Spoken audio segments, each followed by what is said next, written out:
Today's topic is... the Space Marine problem. Space Marines again. That's part of the problem. Good evening, ladies and gentlemen, and welcome once again to Waypan. I'm Cal. I'm Sunny. So, Space Marines? Don't roll your eyes too hard, Sonny. They might get stuck. And yes, we're talking about Space Marines, or the Space Marine problem, as some would say. Why does Games Workshop keep churning out all of these Space Marines? You mean those big, bulky, power-armored poster boys who keep accidentally overshadowing every other faction? The very same. But let's get right to it with the short that started all of this. The Space Marine problem. Some people complain that all they see from Games Workshop / Warhammer is Space Marines. Well, let us tell you why. Games Workshop is a business. Well, duh. Yes, but you probably never heard what was likely the cause of the end times. Back when the Primaris was still a twinkle in the eye of Games Workshop, the Firstborn Marines revolved around a single unit, the Tactical Squad. 1 month, the Tactical Squad sold out all of Warhammer Fantasy. I don't think you heard me right. It outsold the entire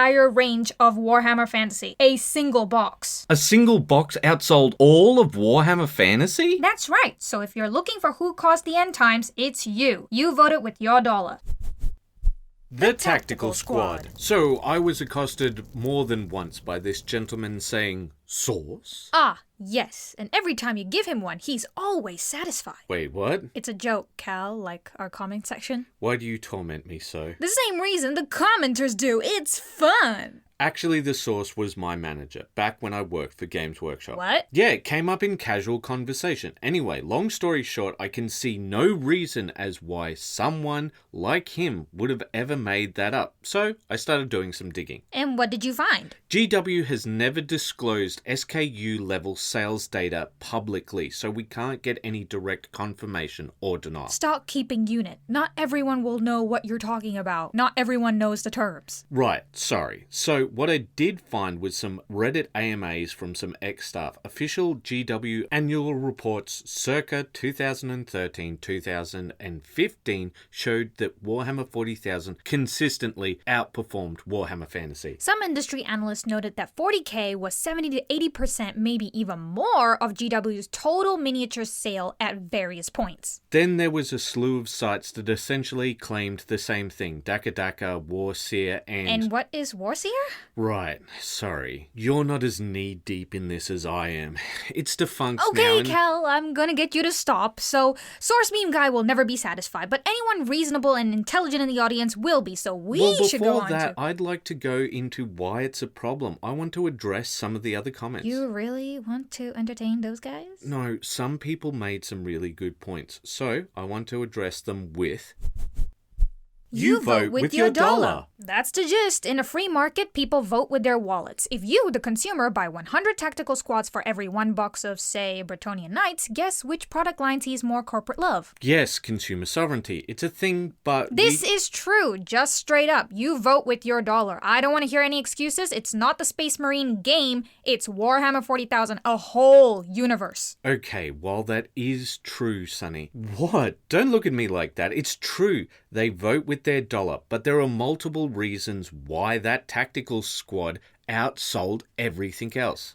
Okay, let's hear it. Okay, first off, it was kinda, and still is, really a good kit. Duh. But the rules were set up so they were needed. So back in the day, you needed a HQ and 2 troops at the core of your army. For the Space Marines, the troop choices were Tactical Marines or Scout. So they had to choose that. And the other reason? Reasons. So, Tactical Squad, as I said, was really good. You buy 2, and if you bought a 3rd, you've basically bought a Devastator Squad. Wait up, you could make other units out of this? Hell yeah, you could. In fact, you could make the entire core of your whole army out of this one kit. So let's say, theoretically, a person buys 100 kits. Yes, Cal, it is a... Okay, don't get defensive. I'm trying to make a point with your example. So let's say someone actually bought 10 kits. With this, they'd be able to make an assault squad, maybe 2 without jump packs, and as many as 6 Devastator squads if they wanted. So, hold up. You could literally make your entire army out of this one kit. Yeah.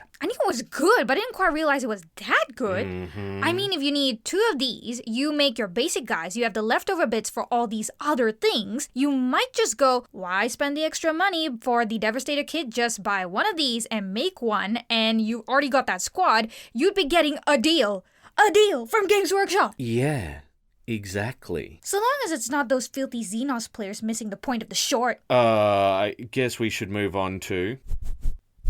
Why the focus? Well, if 40k is a sci-fi universe, it kind of needs its flagship faction, like Stormtroopers in Star Wars or Spartans in Halo. You show that iconic helmet, people instantly think that's Warhammer 40k. True, and let's be real, Marines are also a simplified entry point to the game. And let's not forget all the chapters, each with a different flavor of righteous fury. So should we blame ourselves for buying into the self-perpetuating cycle? No, we blame you, dear viewer. Just kidding, or are we? It's not about blame, but recognizing the market forces. Right. Games Workshop sees that data. If Eldar or Tyranids or Sisters of Battle start pulling the same numbers as Marines, guess what we'll see more of? But speaking about the market, we also have to talk about marketing. Almost all of the marketing is focused around Space Marines, so it does become a bit of a self-perpetuating cycle. Most of the Warhammer 40k trailers, covers, big events, reveals all highlight Marines. So you see them, you buy them. Boom, cycle continues.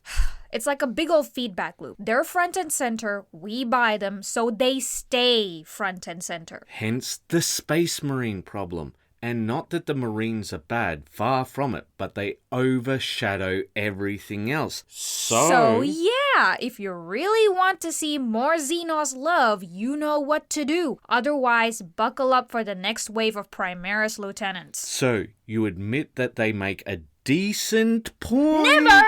I will never admit anything to the commenters. Or anyone else.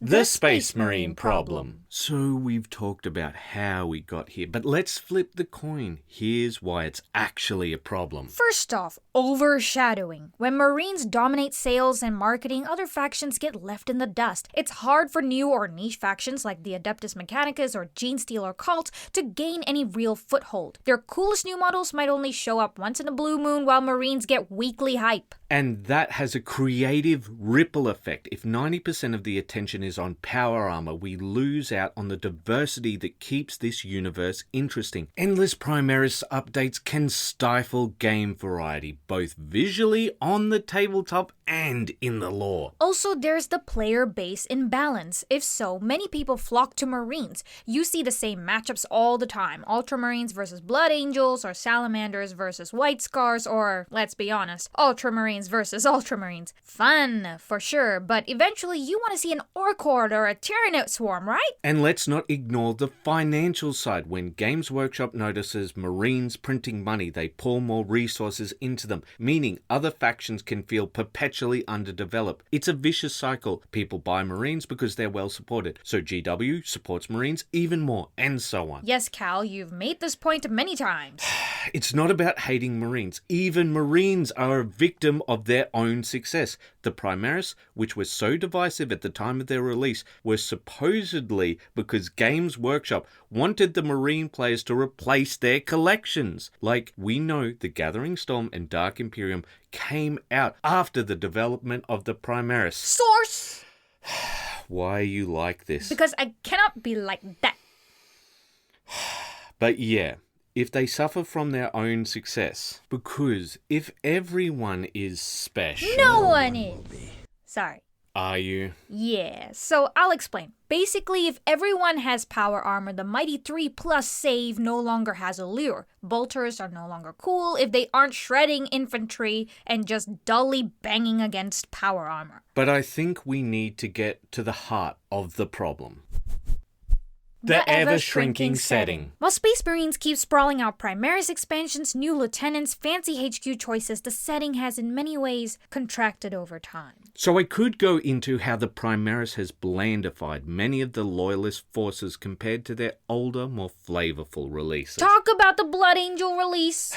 I could go into that, but I wanted to talk about what happened to the dizzying array of various regiments and units that the Imperial Guard used to boast, and more importantly, why does that matter? Used to be. If you mentioned the Imperial Guard, you'd see an entire galaxy's worth of regiments. Talon Desert Raiders, Mordian Iron Guard, Vostroyans, Velhallans, Steel Legion, Death Corps, plus a bunch of lesser-known ones, and that was just the major lines you could buy in stores. But nowadays, if you look at the official Games Workshop release schedule, all you will see is Cadia all the time. If you see Guard at all, there sure are a lot of them for a planet that's been blown up. Cadia stands! In pieces, maybe. How could you say that? Easily. Gone are the days of the fully supported metal lines of each sub-faction, and the result, the Guard is feeling narrower, even though the lore says they're the largest fighting force in the Imperium. Alright, enough describing, more explaining why this is a problem. The tabletop drives the lore and not the other way around. Some people may believe that, but take a look at the Primaris. They had a new line that they wanted to release, and then they made lore for it. Okay, I follow that, but why is it an issue? The Imperium of Man is not one glorious, unified, Holy Roman Empire. It's a barely cobbled together mishmash of collections of various different cultures kept through fear and hatred. The fear of complete and total annihilation of the human race, and more specifically, them. And that fear led to hate. Very good, you fit in a Star Wars reference. Oh, yeah, I did, but I was trying to be serious and finish your point. They hate all these things, like the mutant, the Xenos, and the heretic, because they almost completely destroyed everything. The mutant brings psychers, and they can bring the enslavers, or other nasty things before we even talk about chaos. The Xenos, well, if you're not rooting for the human race, perhaps you're just not really human. And chaos, well, I have watched enough anime to know tentacles are no good. Oi! What? Tentacle anime? What'd I say? You know what? Never mind. Stay this innocent forever, please. Anyway, so basically your point is that by focusing on the Space Marines and the Cadians, it completely changes the setting. Yeah, I've even heard someone describe the setting as hope punk. You're kidding, right? Like hope punk as in this speculative fiction? Optimism, kindness, and collaboration is used as effective tools for building a better future, like the literal opposite of grimdark? No, I'm not, and I think maybe they had a point. Look at it this way, if you only focus on the Marines, and the only secondary is the Cadians, basically the story becomes about heroic soldiers all the time. The heroic Cadians hold the line until the heroic Space Marines come in and save the day. Sounds pretty hope punky. Actually, I can see that. But when it says the Talon Desert Raiders fighting Chaos Renegades, the setting feels so much deeper because it's like, who are these guys? They look awesome. And who are these guys? And how come those Raider guys don't match this area at all? What's the PDF? It's not a file extension. How deep does this rabbit hole go? Exactly, and I haven't even talked about Xenos at all. Just the Imperial Guard and the Imperium and how they have diminished it by sucking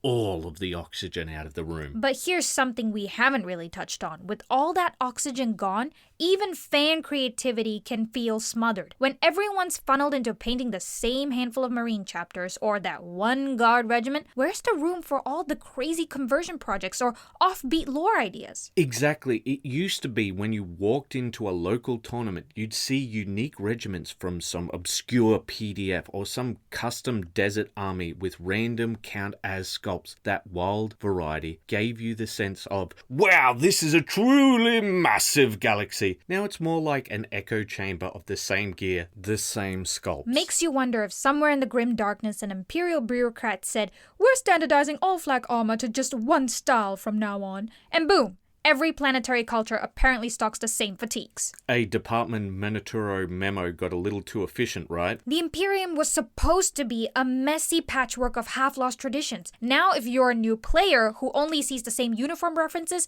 you might never realize those older narratives even existed. Exactly. So where does that leave the rest of the Imperium's flavor? Because it's not just about cool uniforms, it's about entire cultures that used to shape campaigns, store events, even how we talked about the game. And now, with fewer official regiments on the shelves, that pressure to build something unique can feel even more daunting. It really does feel like certain people are being pushed out, like kit bashes, which used to be a cornerstone of the hobby. Now it's almost a hobby within the hobby rather than an aspect of it. And let's face it, rummaging for rare minis can be fun, but it shouldn't be the only path if you want a regimen that isn't Cadian. We're talking about a galaxy with a million worlds. And that's why we're calling it a shrinking setting. On the surface, it looks bigger, tons of new marine releases, but in reality, huge swaths of the Imperium's distinct identity are slowly fading into the background. It's like the galaxy's got bigger, shinier marines, but lost a few hundred regiments along the way. And to me, that's a raw deal. But it's time to get out of the dumps and recognize that Space Marines are just plain cool. That we can't deny how spectacular the Space Marines can be. Let's put aside the problem for a moment and talk about why these burly, ceramite-clad juggernauts are the biggest icons of 40k. Right? Because no matter how we slice it, these super soldiers are basically the physical embodiment of the rule of cool. You know, the concept that if something looks awesome enough, it can override logic or realism in the best way possible. Exactly, the 8-foot-tall transhuman demigod stomping into the battlefield with massive guns that go brrr, and chainswords that scream out with every swing. You hear that mechanical whine and you just know it's about to get epic. Think about it. These guys break the sound barrier descending from orbit in drop pods, land with the subtlety of a meteor, and still have time to recite litanies to the Emperor. It's pure, unfiltered heavy metal meets a cathedral choir. Thunderous chants in the background, roars of bolters, and the thump of armored boots in the rubble. Instant goosebumps. That's the power of looking so cool that you forget to question the feasibility of a 2-ton suit of armor. That's the cool factor in a nutshell. Even if you're not a Marine player, you can't help but feel a little tingle when they show up in a cinematic or a brand new box. The booming war chant, the unstoppable presence.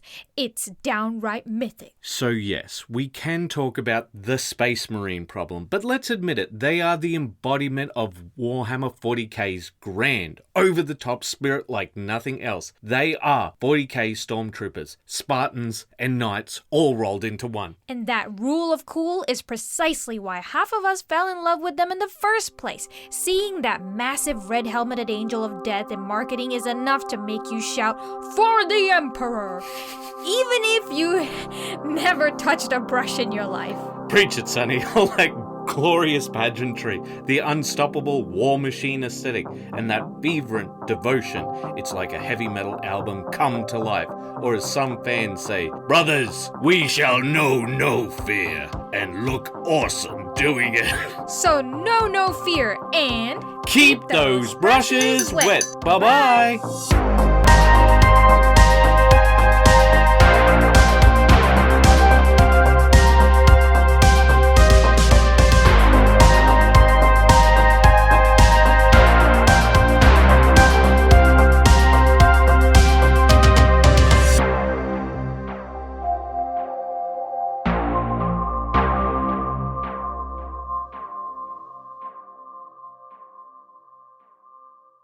So what is the solution? That's the problem. I don't know. Didn't we promise not to present a problem unless we had a solution? Otherwise, we're just whining. But people kept talking about things on that short, so I wanted to give a proper response. So what do we do? What does Games Workshop do? I don't know, but what I do know is that recognizing that there is a problem is the first step in finding a solution. Okay, so what should we do then? I think that we've done all we can. We showed the problem and why it needs to be addressed.